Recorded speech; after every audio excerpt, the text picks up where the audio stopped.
I'm not, we prepared some questions, etc., but I'm never worried about conversation when George and Shashi are together. There are so many things to talk about, and 1 hour is just too little. But I thought maybe I'll just start a little bit about each of you talking about the turbulences you faced. So, George, I thought I would start with you and say that you studied in America. You're pretty much an American, and your father was in politics, and you went back to Greece and you became the prime minister at the probably the worst time in Greek's history in terms of when it was going through turbulence as a company almost under the brinks of bankruptcy and really turned it around. So tell us a little bit about what helped you, what made you come out of that. And we have come out of that. Thank you very much, Lakshmi, and very nice to be here, and with Shashi particularly.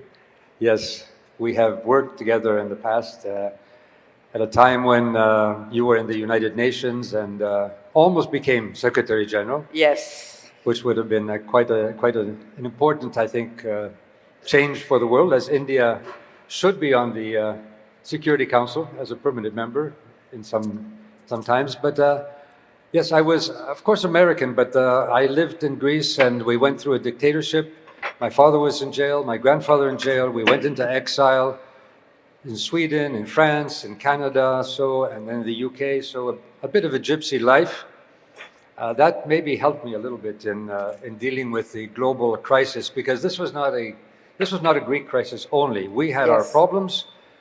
Greece, if you remember, the financial crisis started in the Wall Street. It was a banking crisis. It was a fraud, basically, of the bankers, and the unchecked capitalist development of capital, being able to sell bonds that were not really AAA. They were fraudulent bonds. But then when the banks were saved, the markets looked and saw, okay, then there's some countries that maybe have some big debts, and we were targeted by the markets, and that's when I became prime minister. So I took on a very difficult task of having to save my country from bankruptcy, but at the same time dealing with the European Union that didn't know how to, had never experienced it as a European Union, the question of a bankruptcy. And supposedly inside the constitution of the European Union, we could not be bailed out. That was not a possibility, so we had to change things.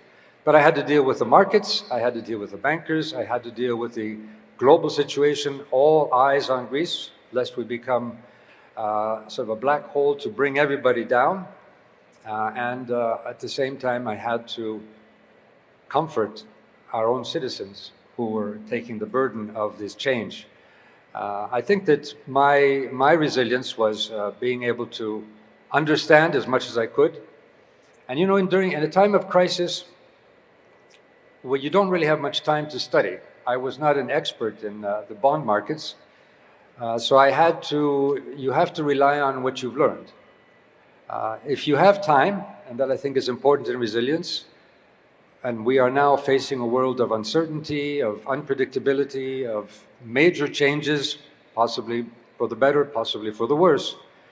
And I think what we need is to prepare to be societies that can deal with crises. And that means, I believe, societies that are much more open, much more democratic, much more participative, and where we actually educate our citizens to be citizens.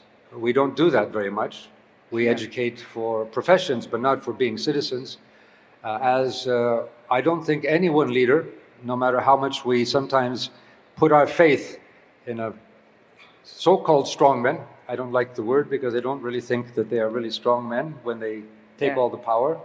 I think we need to put our faith much more in trusting our citizens as a resource in dealing with resilience. So that's what I tried to do. Make reforms in Greece such that would bring citizens to the fore. We actually had, while we were going through this crisis, I implemented a policy of, we called it wiki laws. What does that mean? You know what Wikipedia is. So rather than having us create all the laws in the cabinet and taking them to Parliament, I would publish all our proposals on the web and ask for citizens' input, and then come back to the cabinet and say, okay, here are our citizens' input. Let's see what our citizens say. And actually, the wisdom of our citizens was often even much better than some of our best bureaucrats or experts. So I believe resilience, if we were talking about resilience, we really need to make our societies resilient and ready for the unpredictability and a sense of solidarity and community and welfare in our societies if we want to be able to deal with the major challenges we have ahead. Yeah. Thank you. So Shashi, you've been at United Nations, and today the world has changed so much since you left. And what is the role of organizations like United Nations, WHO, NATO, all these things in preventing turbulence? A lot of these things are there. I mean, you've been at UNHCR, you've been through various things. I mean, all these organizations are there to contain turbulence across the globe per se. What do you think is their relevance today, and in what way should we adapt them to contain the turbulence or prevent it or manage it? Well, the relevance comes from the mere fact that they exist, that they offer a platform for every country on earth to get together and to cooperate in common outcomes. Their effectiveness, I'm afraid, varies from issue to issue and from time to time. See, the World Bank and the IMF would be the institutions you would be looking at, and the WTO to some degree when you're talking about economic turbulence. But they each have their challenges. At the moment, the WTO's dispute resolution mechanism has been crippled by, in effect, an American boycott.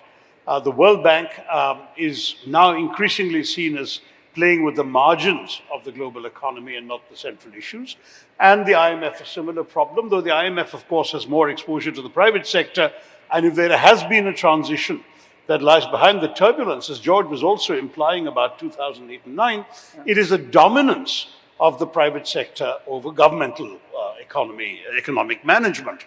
Now, in his case, as he was saying, you had a situation where banking fraud and these illusory credit debit swaps and all these funny financial instruments that people had come up with to make themselves money not only laid themselves low, but laid down the rest of the system, because in an increasingly globalized world, everybody was connected.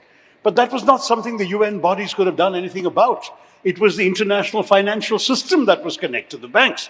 So why was Greece affected? Why did the Icelandic government collapsed? You know, this sort of, there were lots of countries affected, which had nothing to do with the institutions that had made the mistakes or the fraud and brought these countries down. So this is something where, honestly, in a sense, you could argue it's unfair to judge the international institutions by their failure to cope with that.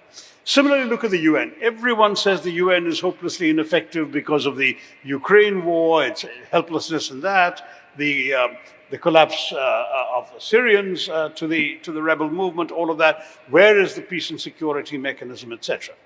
But is that the only yardstick by which we must judge the UN? I would turn around and say, look at the UN's good work in setting the global agenda on so many issues. The so-called problems without passports, to coin a phrase that Kofi Annan used to use, the problems that cross all frontiers, and that every human being has to be affected by, is affected by, and that you can't fence off, you can't fence off climate change in the sky. You can't deal with environmental issues without cooperation, human trafficking, drug abuse. There are so many problems that require countries to cooperate, and the UN and its agencies are still the first port of call and the best port of call for all of that. Could we have dealt with COVID without WHO? No. Could WHO have done better? Yes. But the problem is, there's also some of these limitations that are built in by design. The UN system was created by a world of sovereign states. No sovereign state was prepared to truly surrender its sovereignty. They were prepared to pool their sovereignty to commonly leverage it, but they wanted to preserve their clout. So in WHO, China exercised a disproportionate clout as somebody which is as a major donor to WHO, just as in the Security Council, the Americans exercise a disproportionate clout, but so do the Russians when it comes to any attempt to sanction them on Ukraine.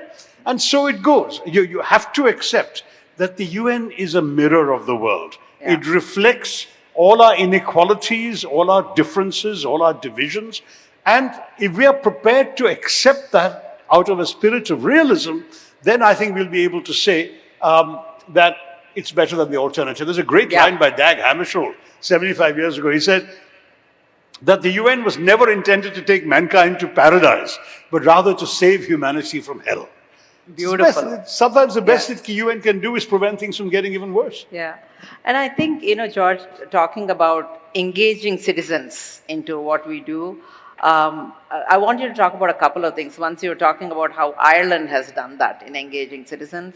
And then, Shashi, after that, I'd love for you to talk about, you've been talking a lot about leadership without borders. Like it's sort of, if we have a problem, why should it be solved only by somebody from the same country? So maybe you can talk, George, first about how you've seen citizens being engaged in solving problems, and then we'll have Shashi talk about yes, his ideas. I'm very much in favor of citizens being involved. I would like to add something and agree with what Shashi said. The institutions we have are, well, maybe begin a little bit further back, maybe to ancient Greece. Politics. What is politics? Now, sometimes it's considered a bad word, politics and politicians, but actually the word politics means being a citizen, and actually it means the possibility that we can imagine collectively our fate, and we can change our world collectively. So politics is using our common imagination, or collective imagination, for a better world. And how do we do this if we have tyrants, or we cannot? They would take the power. So then the ancient Greeks said, well, an innovation, the word was innovated. There were other maybe forms of ancient democracies, but the word of democracy was an innovation. If we think of democracy as an innovation, then we should think of our institutions. Can we design them? We have the power to design and innovate our institutions to be more effective in our world. And in the global level, as you said, these are institutions that have been created many years ago, but the powers that have changed, the technological powers, the globalization of capitalism, the movement of peoples and so on, have changed the powers, and private powers have become often much more strong than governments, much more powerful than governments, and sometimes capturing governments and creating, and that's what we had with the banking crisis. And it also means that at the global level, we have to see how we cooperate. As you said, no problems, these problems do not have passports. Well, when I was dealing with the financial crisis, I could not deal with this alone as Greece. This was a global issue. And I was talking with Europe, I was talking with the bankers. I had calls from Obama, from China, from Saudi Arabia, from many countries, wondering how they could help or what they would do in order not to make the problem bigger. And of course, climate and pandemics and migration, these are problems we cannot deal with alone. And Europe, of course, is a construction where we have given up sovereignty, not to lose it, but to strengthen our common will. So I think we need to think of this at a time when people are looking more inwards. We actually need to look more cooperatively. And I know, Shashi, I think you would agree with this. Are we moving towards a rule-based world, or are we moving towards a world where the rule is of the powerful and they decide? And I think this is one of the major global dilemmas. How do we change that? Well, that's a whole political struggle by nations, but by societies. Within our societies, I believe we can find ways to decentralize power by giving more voice to our citizens. And I think some of the frustrations we see with the growth of demagoguery, I like that word better than populism, is the fact that people feel frustrated. They are not being heard. They are not being involved. So we have been, and I have been involved at the European level in experimentation. How can we design democracy in a different way? Well, it's not so simple to experiment on people. But if we look in the history, we look at our experiences or our different experiences, that is a way to maybe look at pilot projects of what has happened. So in ancient Athens, not everything was good.